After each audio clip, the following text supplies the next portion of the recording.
Good evening, everyone. My name is Ann Ciancia, and on tonight's segment, we will be discussing the topic of leadership. Leadership has the power to define an individual. It is difficult to define leadership with one word, but many leaders have or develop similar traits and characteristics. Every leader goes through their own journey and continues to change and grow as a leader. Each leader identifies traits and qualities that define their leadership style. A leader is also defined by how they treat and work with their followers. Leaders are able to transform through the recognition of different leadership styles. Our team followed a young leader through her journey and wanted to share her story tonight. She states that although challenges arise, I am capable of handling what life will throw at me and to work through these challenges. I want to motivate and drive myself to the best ability I can be. Personal growth will not be measured in numbers, but when I am full of personal success. By completing the MBA and the JD programs, I want to provide advocacy for individuals with low-level voices and to be the point of contact for future issues surrounding sexual violence and to develop a positive change. And that leader is me.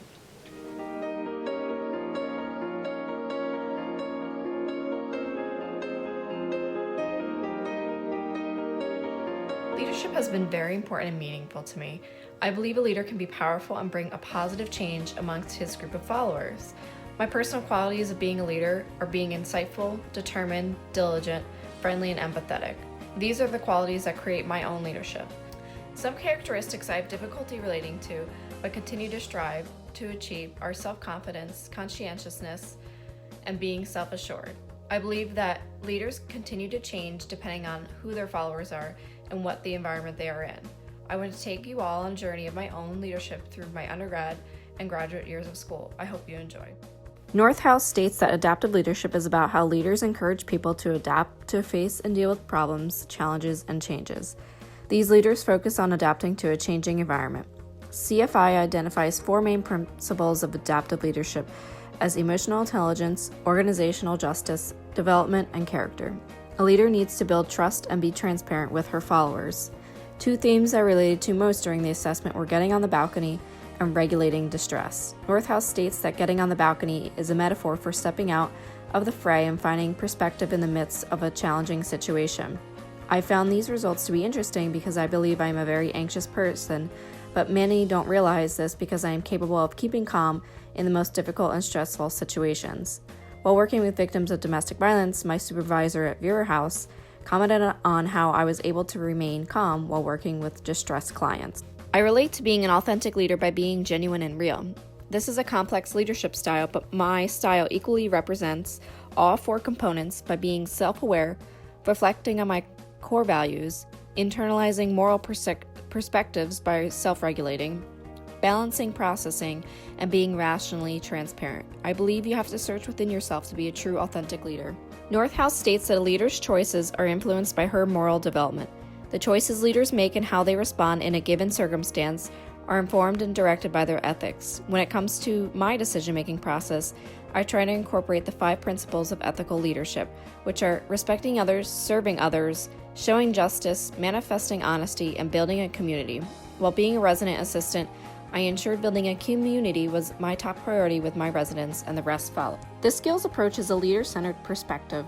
The 3 administrative skills of technical, human, and conceptual are skills I relate to evenly. Under technical skills, I am competent in a specific area of activity.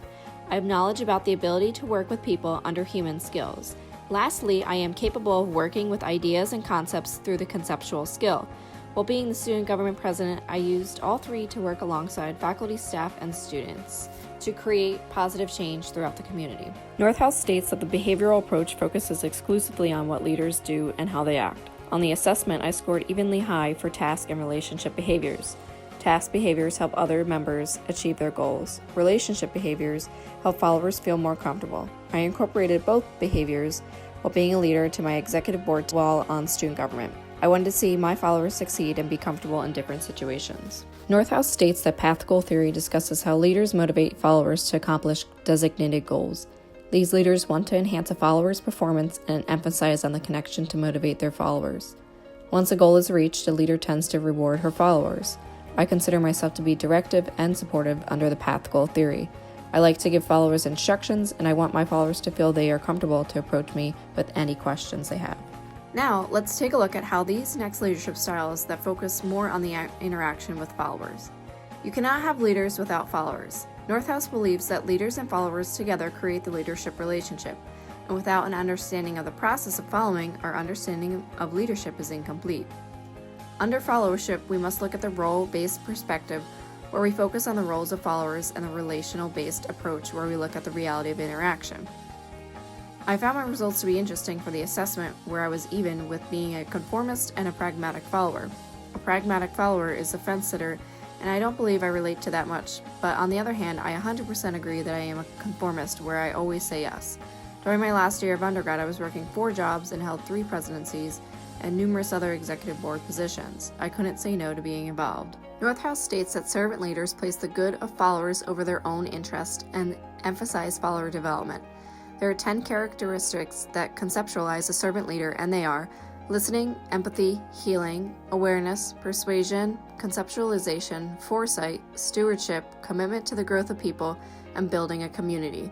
I believe that it is difficult to be a servant leader, but during my times of leadership, I strive to have those characteristics and to especially build a community with my followers. Team leadership is all about achieving the common goal. In order to have an effective team, each member must have a unique contribution to achieve success. The Hill model for team leadership demonstrates how a team can be effective and develop a strategy to solve the overall problem. I hope the story of leadership has inspired others. I know that you may face obstacles in your life, but being a strong leader who is capable of tackling challenges will help you succeed within your career. Good night, everyone.